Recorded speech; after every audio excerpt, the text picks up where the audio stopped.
नमस्कार, मैं हूं विशाल त्यागी और आप देख रहे हैं न्यूज़ 18 राजस्थान का डिजिटल प्लेटफॉर्म। हमारे पड़ोसी देश नेपाल में इन दिनों कुदरत का रौद्र रूप देखने को मिल रहा है। नेपाल के पहाड़ी इलाकों में अचानक आई बाढ़ और मलबे ने कई क्षेत्रों में भारी तबाही मचाई है। नेपाल के ऊपरी हिस्से और तिब्बत से आने वाले पानी का असर कोशी नदी के आसपास के इलाकों में भी देखने को मिल रहा है। कई इलाकों में लोग बाढ़ और मलबे की चपेट में आए हैं। वहीं नेपाल से सटे उत्तर प्रदेश और बिहार के इलाकों में भी अलर्ट जारी किया गया है।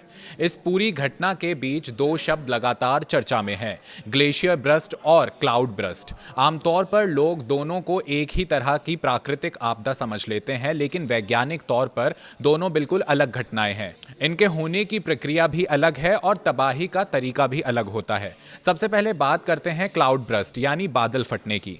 जब किसी छोटे से इलाके में बहुत कम समय के अंदर अचानक बेहद तेज बारिश होती है तो उसे बादल फटना कहा जाता है। पहाड़ों में गर्म और नमी वाली हवाएं ऊपर की ओर जाती हैं। पहाड़ों से टकराने के बाद ये हवाएं एक जगह पर फंस सकती हैं और वहां बादल तेजी से घने हो जाते हैं। इसके बाद अचानक बहुत बड़ी मात्रा में पानी नीचे गिरता है।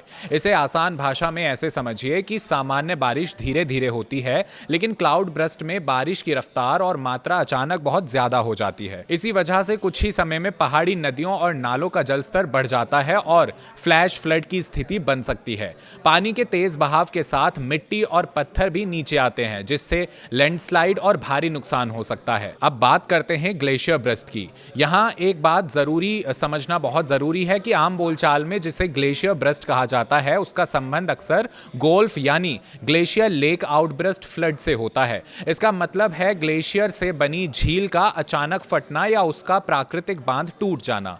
पहाड़ों की ऊंचाइयों पर मौजूद ग्लेशियर जब तापमान बढ़ने की वजह से पिघलते हैं तो उनका पानी जमा होकर बड़ी झील बन सकता है। इन झीलों के किनारे कई बार बर्फ, मिट्टी और पत्थरों से बना प्राकृतिक बांध होता है। अक्सर लगातार बारिश, गर्मी, भूस्खलन या किसी दूसरी प्राकृतिक वजह से ये बांध टूट जाए तो झील का लाखों करोड़ों लीटर पानी अचानक नीचे की तरफ बढ़ने लगता है और यही पानी अपने साथ चट्टान, मिट्टी, बर्फ और भारी मलबा लेकर घाटियों तक बढ़ता है।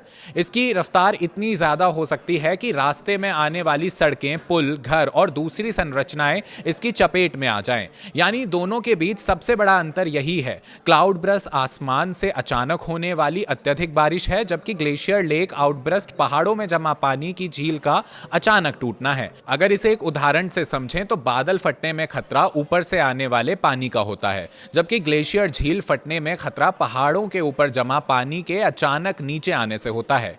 हिमालयी इलाकों में दोनों ही घटनाएं बेहद खतरनाक हो सकती हैं।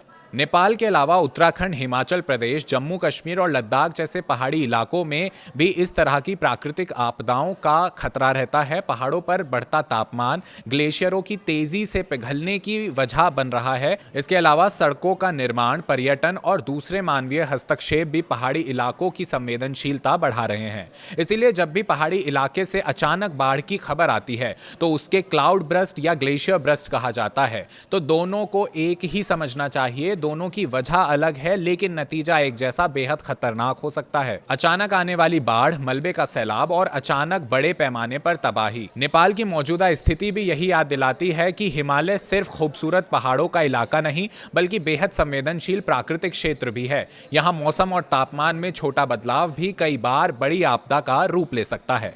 फिलहाल इस खबर में इतना ही। मिलते हैं अगली खबर के साथ।